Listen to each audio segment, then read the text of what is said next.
اعوذ باللہ من الشیطان الرجیم بسم اللہ الرحمن الرحیم۔ قوم سبت کا ذکر فرمایا اللہ نے۔ ہفتے والے دن کچھ لوگ نافرمانی کرتے ہیں، ہمارے بھی ہیلے بہانے ہیں نا آج کل کاروبار میں۔ تو اسی سپارے کی آیت نمبر 65 کے اندر اللہ تعالیٰ نے حضرت داؤد کی قوم کا ذکر کیا کہ اللہ نے انہیں حکم دیا تھا کہ ہفتے والے دن مچھلیاں نہیں پکڑنی، تو وہ کہتے تھے چلو ہاتھ لگا کے نہیں پکڑنی، ہاتھ لگا کے۔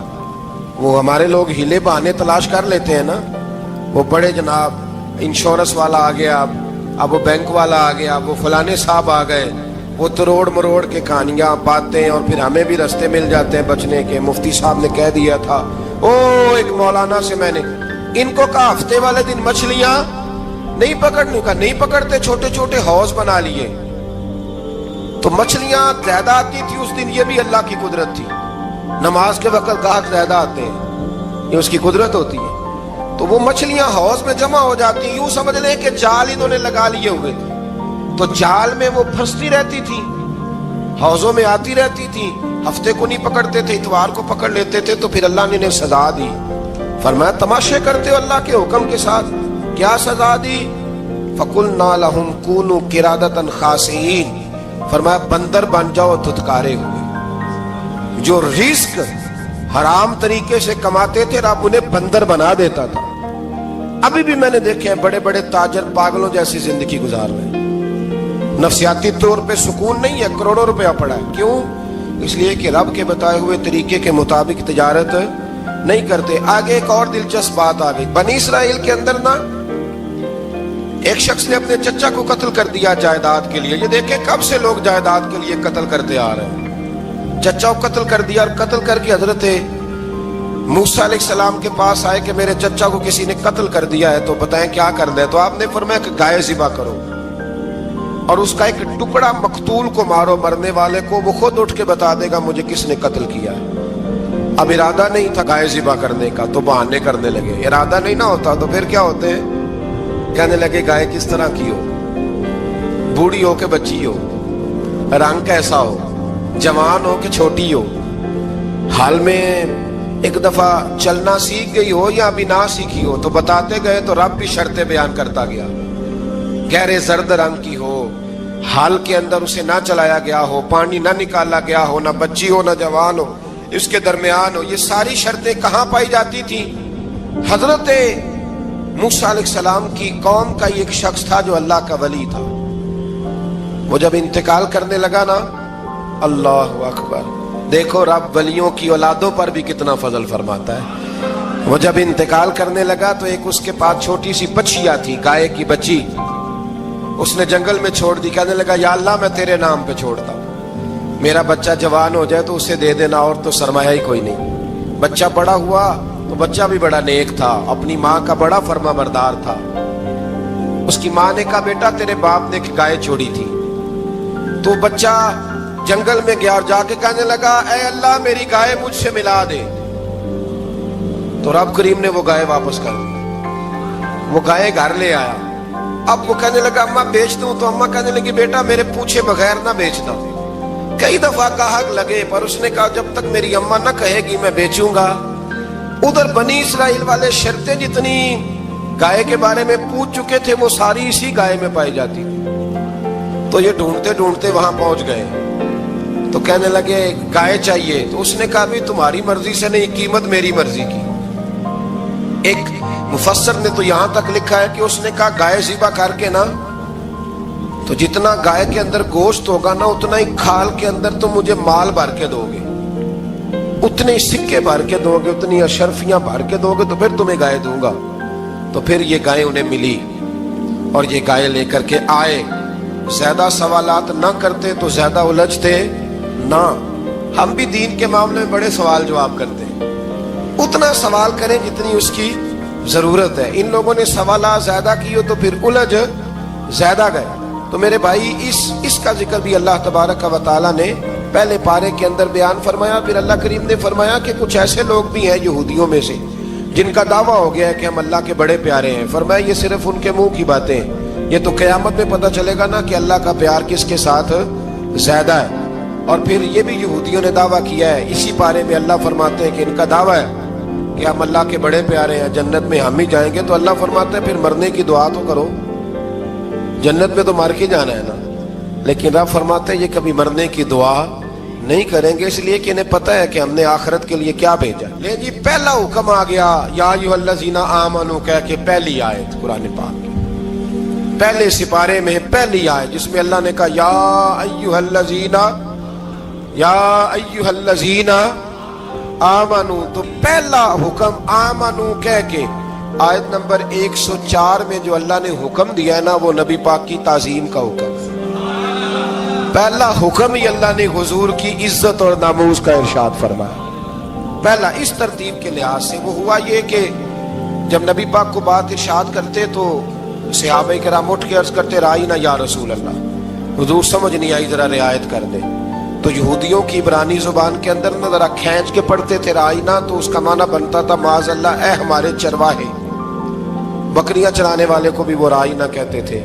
تو جب صحابہ یہ کہنے لگے تو اللہ نے منع ہی کر دیا، فرمایا میرے محبوب کے غلاموں، اس لفظ کے پیچھے چھپ کے، اس لفظ کے پیچھے چھپ کے لوگ میرے نبی کی بے ادبی کر جاتے ہیں، تو جس لفظ کا کوئی ایک معنی بے ادبی والا بنتا ہو وہ لفظ بھی میرے نبی کے لیے نہ کہو، لفظ وہ والے کہو جس میں کوئی بے ادبی کا معنی نکلے نہ۔ یہاں لوگوں نے بڑے بڑے لفظ نہیں بول دیے، پھر کہتے ہیں میرا مطلب یہ تھا، میرا مطلب وہ تھا، تو تو نے وہ لفظ بولا کیوں جس کا کوئی غلط مطلب بھی نکل سکتا تھا۔ اللہ نے فرمایا یا ایھا الذین آمنوا لا تقولوا رائینا، اے ایمان والو رائینا کہو ہی نہ۔ تو یا اللہ کیا کہیں؟ فرمایا وقولوا انظرنا، تم کہو یا رسول اللہ ایک نظر فرمائیے، انداز دیکھیے، انظرنا ایک نظر۔ تو ہمارے بزرگ تو پہلے ہی بڑے پیار والوں نے کہہ دیا یا رسول اللہ انظر حالنا، کہتے کہاں سے لاتے ہو جملے؟ میں نے کہا اللہ کی کتاب سے، یا رسول اللہ انظر حالنا یا حبیب اللہ اسمع قالا، تو تم کہو انظرنا، محبوب نظر کرم کرے، واسمعوا، اور کیا ضرورت ہے دوبارہ پوچھنے کی؟ اللہ کہتا ہے پہلے ہی دھیان سے سنا کرو، پہلے ہی واسمعوا، پہلے ہی احتیاط سے سنو، وللکافرین عذاب علیم، اور کافروں کے لیے دردناک عذاب ہے۔ لے جی اسی پارے میں اللہ تبارک و تعالیٰ نے پھر اہل یہود کا ذکر کیا، تو یہود کہنے لگے کہ ہم حضرت ابراہیم کے ماننے والے ہیں، تو اللہ کریم نے وہ بھی ذکر کیا کہ میں نے تو ابراہیم کو آزمایا ہے، وَإِذِ ابْتَلَىٰ إِبْرَاهِيمَ رَبُّهُ بِكَلِمَاتٍ فَأَتَمَّهُنَّ، ہم نے ابراہیم کو کچھ چیزوں سے آزمایا ہے، وہ ہماری آزمائش پہ پورے اترے۔ قَالَ إِنِّي جَاعِلُكَ لِلنَّاسِ إِمَامًا، تو پھر ہم نے انہیں کہا کہ ہم آپ کو پوری دنیا کا امام بنائیں گے۔ وہ آزمائش کیا تھی؟ آگ میں جانا بھی آزمائش، بیٹے کا نہ ہونا بھی آزمائش، بیٹا ہوا تو پھر اسے وادی غیر ذی زرع میں چھوڑ کے آنا بھی آزمائش، بڑا ہوا تو پھر ذبح کرنا بھی آزمائش۔ فرمایا جہاں جہاں آزمایا ہے نا، ابراہیم ہماری آزمائش میں پورے اترے۔ فرمایا تو مفت میں حضرت ابراہیم کی اولاد بنتے ہو اور ان کا نام لیتے ہو اور ان کے ساتھ اپنا تعلق بناتے ہو، دیکھو تو صحیح وہ کتنی آزمائشوں سے گزرے۔ تو اس کا بھی اللہ نے اسی میں ذکر فرمایا۔ اور پھر وہ بات کرتے تھے حضرت یعقوب کی اور حضرت اسحاق کی، تو فرمایا وہ تو ہمارے اتنے خاص بندے تھے کہ وصال کے وقت بھی انہوں نے اپنی اولادوں کو نصیحت فرمائی تھی کہ اللہ کی توحید پہ قائم رہنا، اس کا ذکر بھی اللہ نے اسی پارے میں بیان فرمایا۔ اور جو حضرت ابراہیم اور جناب اسماعیل نے کعبہ تعمیر کیا تو اس کا ذکر بھی اللہ تعالیٰ نے اسی بارے میں فرمایا۔ فرمایا جب وہ کعبہ بنا رہے تھے تو کہہ رہے تھے ربنا تقبل منا، کہہ رہے تھے اے اللہ بنا ہم نے دیا ہے پر مہربانی فرما ہم سے قبول فرما لے۔ تو جو آیہ کریمہ آخر میں عرض کرنا چاہتا ہوں اس پر بھی تھوڑی توجہ فرمائیں گے تو بات بڑی نکھر کے باہر آئے گی۔ یہ 16ویں رکوع کے اندر اللہ نے پھر یہود کا اور عیسائیت کا ذکر فرمایا تو اللہ کریم نے ایک بات ارشاد فرمائی۔ یہودیوں کے ہاں جب کوئی بچہ پیدا ہوتا تھا پیلے رنگ کے ساتھ اس کو رنگتے تھے، یا کوئی خاص رنگ تھا ان کا، بچہ پیدا ہوتا تو اس پر وہ رنگ چڑھاتے کہ یہ جی ہمارے مذہب کا رنگ ہے۔ ہمارے ہاں بھی رسمیں ہیں نا اپنی اپنی، معاذ اللہ اپنی اپنی نہیں ہونی چاہیے، اللہ رسول کا حکم ہونا چاہیے۔ تو یہودیوں کے ہاں بچہ پیدا ہوتا تو ایک خاص رنگ چڑھاتے، عیسائیوں کے ہاں پیدا ہوتا تو وہ بھی ایک خاص رنگ چڑھاتے. تو مسلمانوں کے ہاں بچے پیدا ہوئے تو انہوں نے بھی توجہ کی کہ یہ کیا ہو رہا ہے، تو رب کریم نے فرمایا صبغۃ اللہ، رنگ اللہ کا ہی ہے. ومن احسن من اللہ صبغہ، اور فرمایا اللہ کے رنگ سے زیادہ خوبصورت کس کا رنگ ہو سکتا ہے. اللہ کا رنگ کیا ہے؟ لا الہ الا اللہ محمد الرسول اللہ صلی اللہ علیہ. فرمایا نیلے پیلے کالے رنگ نہ چڑھاؤ، اپنے ذہن پر توحید و رسالت کا رنگ چڑھاؤ. یہ سب سے بہترین رنگ ہے. اگر تمہارے ذہنوں پر رب رسول کی توحید کا رنگ چڑھ گیا تو یہ وہ والا رنگ ہے، پھر تمہیں کسی اور رنگ کی طرف جانے کی ضرورت نہیں پڑے گی. تو فرمایا رنگ وہ پیدا کرو جو توحید کا ہے، رسالت کا ہے، اس رنگ کی توجہ کرو.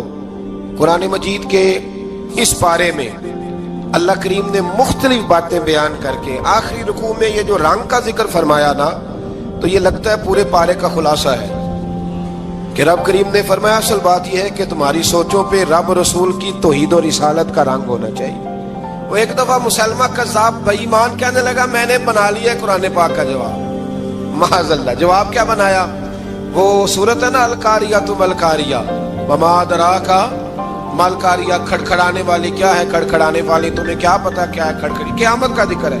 کہنے لگا میں نے اس جیسی صورت بنا لیا. تو کیا بنایا؟ الفیل مل فیل وما ادراک ما الفیل. کہنے لگا ہاتھی، تمہیں کیا پتا کیا ہاتھی، تم کیا جانو کیا ہاتھی. تو پاس جو اس کے اپنے بیٹھے تھے نا چیلے، کہنے لگے چپ کر جا، سارے زمانے کو پتا ہے ہاتھی کیا ہوتا ہے. تو پاگل ہے، اس کے دو کان ہوتے ہیں، ایک سونڈ ہوتی ہے، چار اس کے پیر ہوتے ہیں. بیوقوف آدمی قرآن کا مقابلہ کرنا ہے تو کچھ چاج کے ساتھ کر، پاگلوں کی طرح مقابلہ کرے گا، جوتے کھائے گا بھی ہمیں بھی پڑھوائے گا. تو قرآن مجید کا کوئی مقابلہ کر سکا؟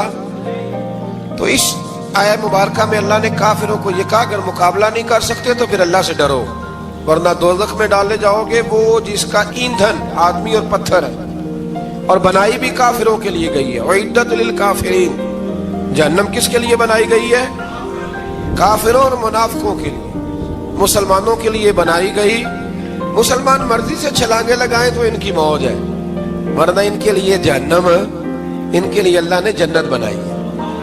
اور یہ بات کرتے ہی رب کریم نے فرمایا اے محبوب علیہ الصلوۃ والسلام، مومنوں کو خوشخبری دے دے کہ اللہ نے ان کے لیے جنت بنائی ہے، اس میں باغات ہیں، انہیں رزق دیا جائے گا کھانے کے لیے، اور اس میں انہیں پاکیزہ بیویاں دی جائیں گی، اور پھر وہ اس میں ہمیشہ رہیں گے، انہیں اس سے نکالا نہیں جائے گا. آگے جو آیات کریمہ ہے نا، اس کے اندر اللہ تبارک و تعالیٰ نے فرمایا ہے کہ اللہ حیا نہیں کرتا سمجھانے کے لیے مچھر کی مثال بھی دینی پڑے. فرمایا قرآن سے کچھ لوگ ہدایت حاصل کرتے ہیں اور کچھ گمراہ ہو جاتے ہیں.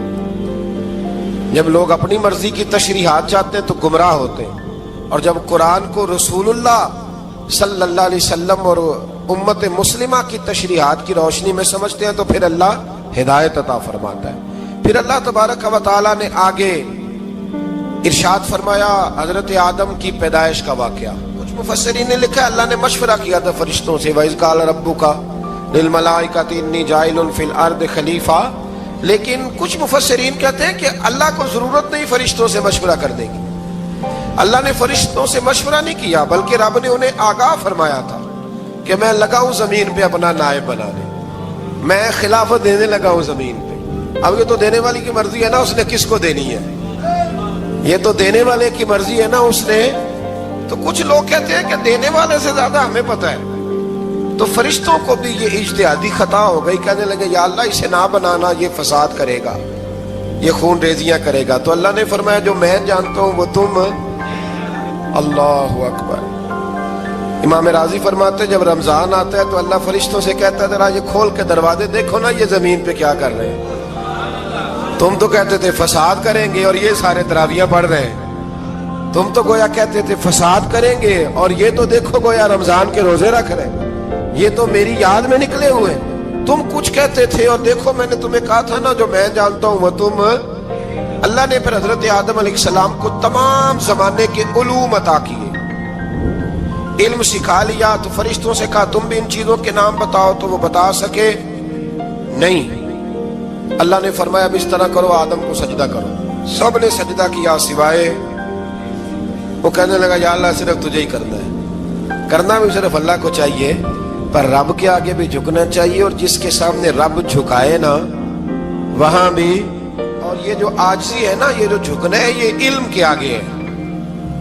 ہماری مصیبت یہ ہے کہ ہم علم کے آگے بھی گردن جھکانے کو تیار نہیں ہوتے، وہاں بھی ہم خود عالم فاضل بن جاتے ہیں۔ تو فرمایا کہ سب سے کا سجدہ کرو، سب نے سجدہ کیا سوائے ابلیس کے، تو پھر ہوا کیا، وکان من الکافرین، وہ کافروں میں سے ہو گیا۔ پھر اللہ نے حضرت آدم کو اور جناب حوا کو نا مقام دے دیا جنت میں رہنے کے لیے، اور کہا سارا کچھ کھانا، درخت کے قریب نہ جانا۔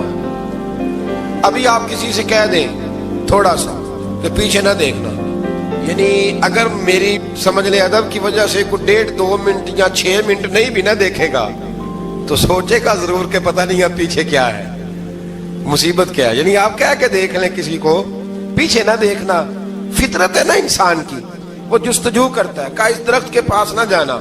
تو حضرت حوا سلام اللہ علیہا کہتے ہیں دل میں خیال رہتا تھا کہ آخر ہے کیا درخت کے پاس۔ یہی انسان کا عقیدہ توحید ہے کہ جہاں سے رب منع کر دے وہاں وہ منع ہو جائے، اور یہ ان کی خطا نہیں تھی، یہ اللہ کی حکمت تھی، چونکہ رب نے تو پہلے کہہ دیا تھا بنایا ہی زمین کے لیے، تو یہ تو سارا کچھ ہونا تھا تو زمین پہ آنا تھا نا۔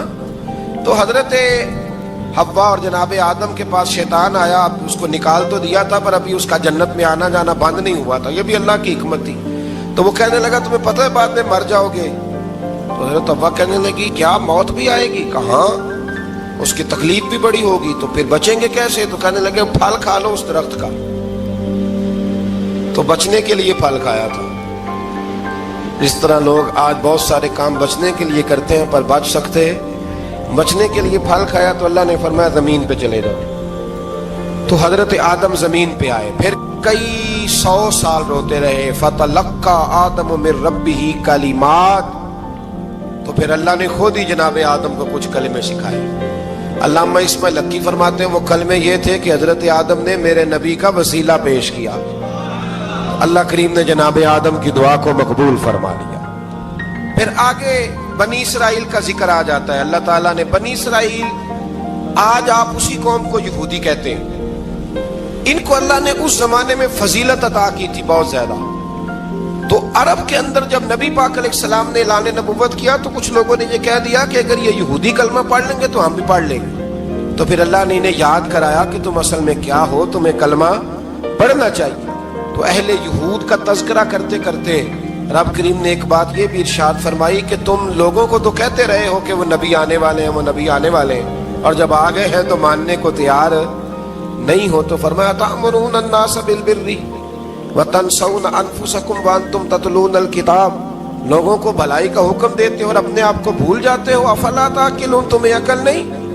پھر اللہ نے انہیں یہ بھی یاد کرایا کہ یاد کرو وہ زمانہ کہ جب فرعون نے خواب دیکھ لیا تھا کہ کوئی بچہ اس کی سلطنت کو تباہ کرے گا، تو پھر اس نے تمہارے بچوں کو ذبح کرانا شروع کیا اور تمہاری بیٹیوں کو چھوڑتا تھا۔ فرمایا یہ بھی تو تم نے دیکھا، میں نے تمہیں پھر تم سے کہا جہاد کرو قوم عمالقہ کے خلاف، تو مقام طیہ میں جا کے یہ لوگ کہنے لگے ہم سے جہاد نہیں ہوتا۔